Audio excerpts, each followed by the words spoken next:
Hi, I participated today in a roundtable organized by the government of Turkey during the summit of the Group of 20 held in Rio de Janeiro to discuss combating disinformation and global governance, the whole of the G20.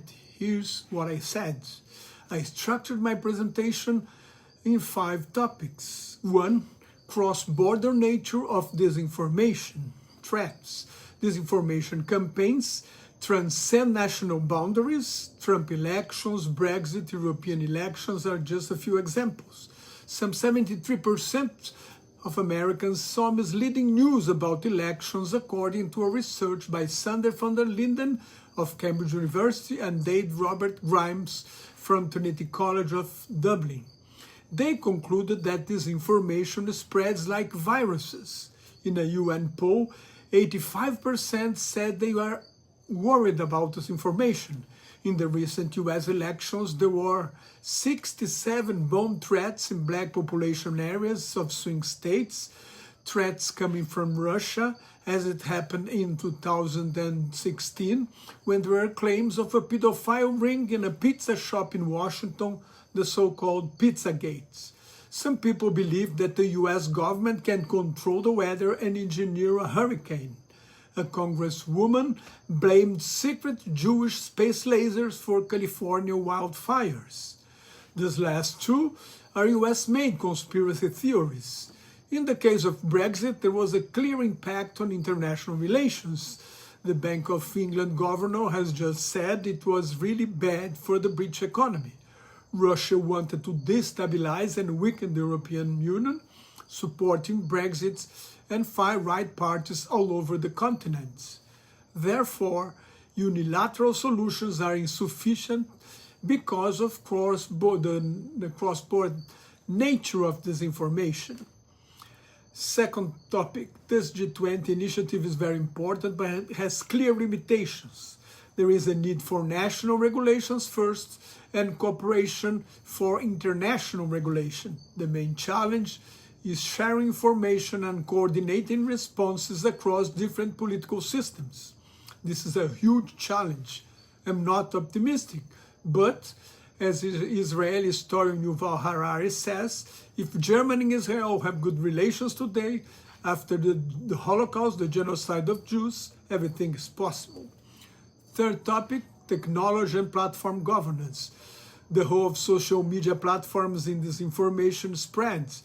When newspapers became big business in the late 19th century, they wanted to sell to all the public. Then came the idea of impartiality, a move to the center. The same happened when radio and TV, mass media, wanted to attract large audiences, particularly when there were only a few TV stations. That changed a little with cable TV, but there is no comparison with the situation we see today. The news media is so fragmented, so polarized, that people can speak only to their tribes. The more radical, the more extreme, the more success they have in getting likes and new followers who think the same way. This reinforces their beliefs. There is also the problem with the algorithms. Social media companies enhance the polarization because heated debates make people angry and excited, and this creates more engagement and gives the companies more money. Algorithm transparency is essential.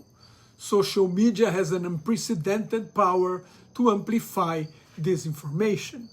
President Lincoln said that you can fool all the people sometime and some people all the time, but cannot fool all the people all the time.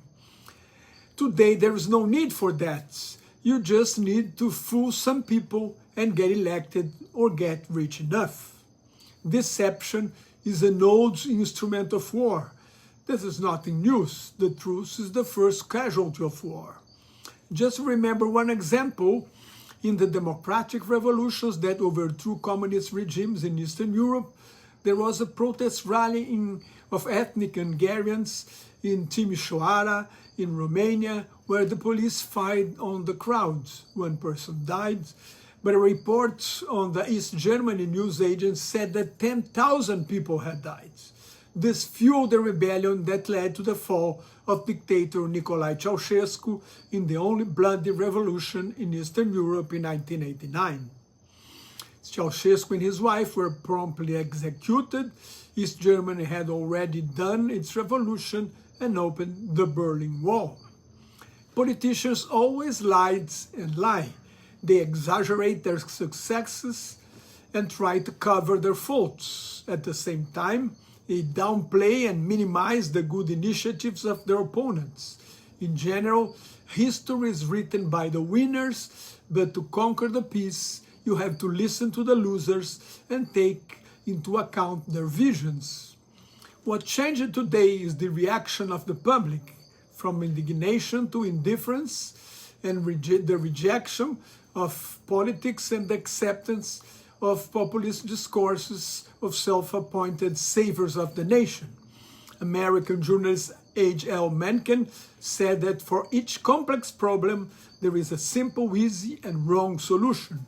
Look, for example, at Donald Trump's speeches. He doesn't give much details of his policies, make hyperbolic and false claims, paints a dystopic reality of widespread crime, violence, and fraud, and claims, "I can fix it."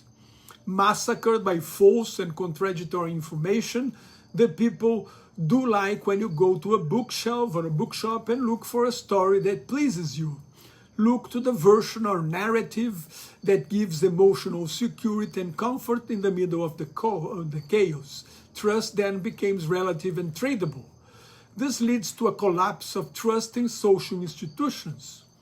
The winners of this year's Nobel Prize in Economic Sciences show that economic success and long-term prosperity depend more on social institutions than in natural resources or individual talents. Democracies and successful societies depend on a high level of honesty and trust to preserve order, uphold the law, punish powerful people, and create wealth. Both democracy and the primacy of trusts as a cultural value are results of the Enlightenment, the 18th century revolution of liberal ideas. Democracy is based on the idea that there is a verifiable truth that should inform public policy. What we see today, according to the British conservative journalist Matthew D'Ancona, in the book Post-Trust, The New War Against Facts in the Time of Fake News, is a decline of trust and a diffusion of a pernicious relativism masked as legitimate skepticism. Emotions overcome reason, nativism and tribalism overcome diversity and plurality, authoritarianism overcomes freedom. Science is considered suspicious, as we have seen in the pandemic and in relation to man-made global warming. Welcome to the era of post-truth. There is a need for standardized content moderation policies. They cannot be left to companies and politicians that profit with this information. Ideally, there should be some kind of international regulation. It's difficult because, as I said before, because of divergent interests and political system, but not impossible. A good example was the fight against the so-called Islamic State. Osama bin Laden made long and boring speeches threatening the West and its allies. ISIS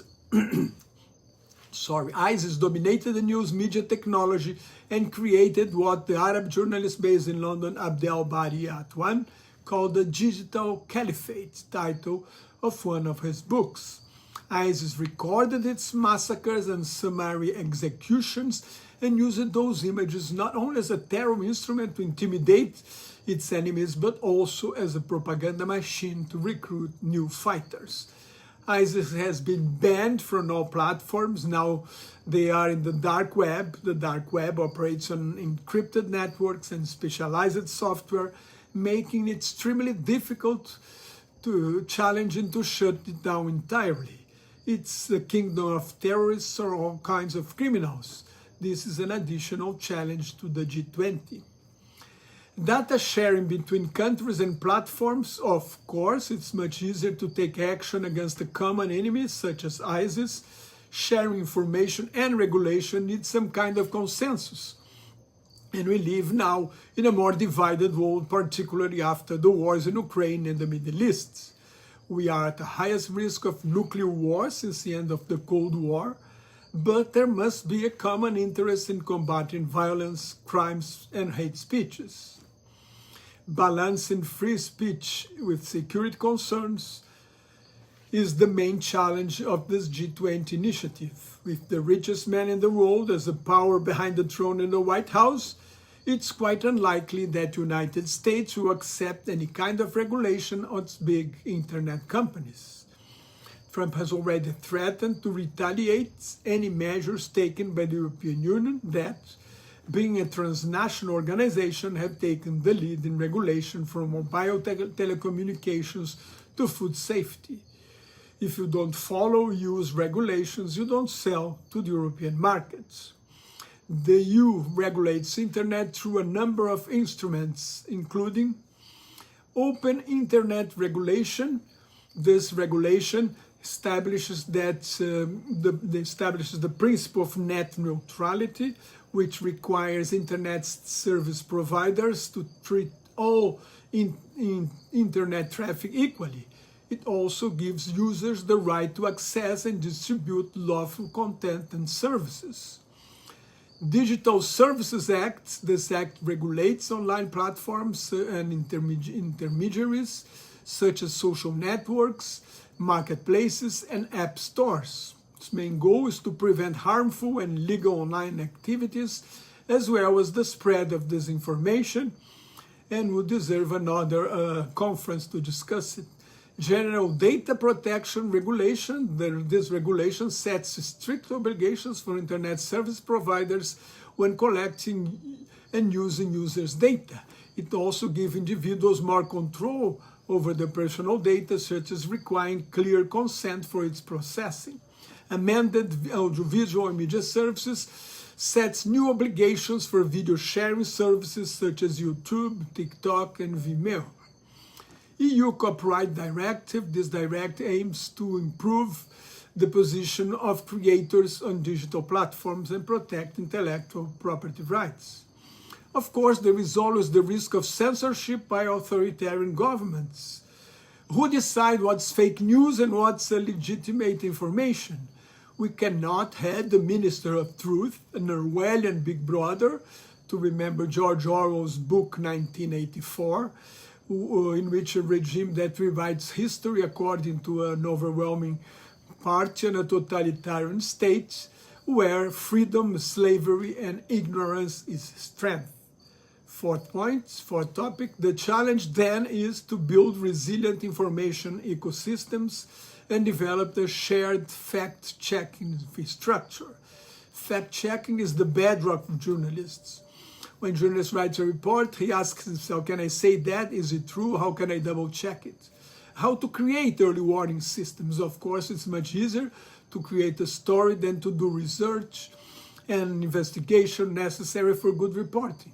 More people read the news than the retraction and redresses, and many doubt the retraction. The first and sometimes fake news has greater impact. We have fact-checking agencies now. The French newspaper Libération has a daily newsletter to try to answer the readers' doubts. Strengthening independent journalism globally is also fundamental. The business model of journalism has changed with the internet. Conspiracy theories and social media try to present the traditional mainstream media as something of the past, of part of a globalist order of liberal elites whose time has gone. This was clear in Brexit and the movement America Great Again, which is a kind of cult. More than 2/3 of Trump's declarations are misleading or outright lies, but their followers believe as the ultimate truth. Both Brexit and MAGA were seen as uprisings against the established order, and Trump is a successful businessman not contaminated by politics. One thing that can start right now, and have already started in countries such as Finland and Sweden, is enhancing digital literacy across populations. In these Nordic countries, digital literacy is part of the national curriculum. Finland has media education since 2004 and digital literacy classes since 2016. Sweden since 2018. Children learn how to read and watch news, how to check the reliability of sources, how to develop thinking skills. This is essential. 5th topic, the G-20 challenges to create a framework for international cooperation. Each government and civil society organizations have to create governance structures and enforcement mechanisms.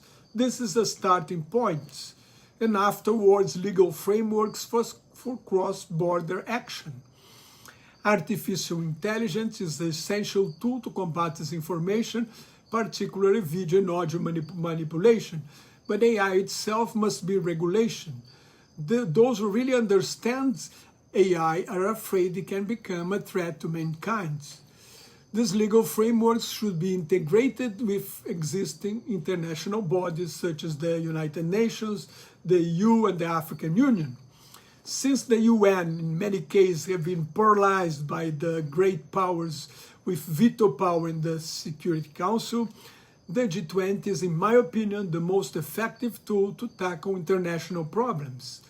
It was the forum that most helped the world to overcome the 2008 economic and financial crisis. I don't believe it can reach a consensus in this conference or in the near future. We may have to start with coalitions of the willing. But as the Chinese philosopher Lao Tzu said, a journey of 1,000 kilometers begins with a single step. Let's start walking. We are in the middle of 3 technological revolutions: AI, quantum computing, and biotechnology. The world in the next 5 to 10 years will be a completely different one, and we must be prepared to face its challenges. Thank you so much. See you later. Bye.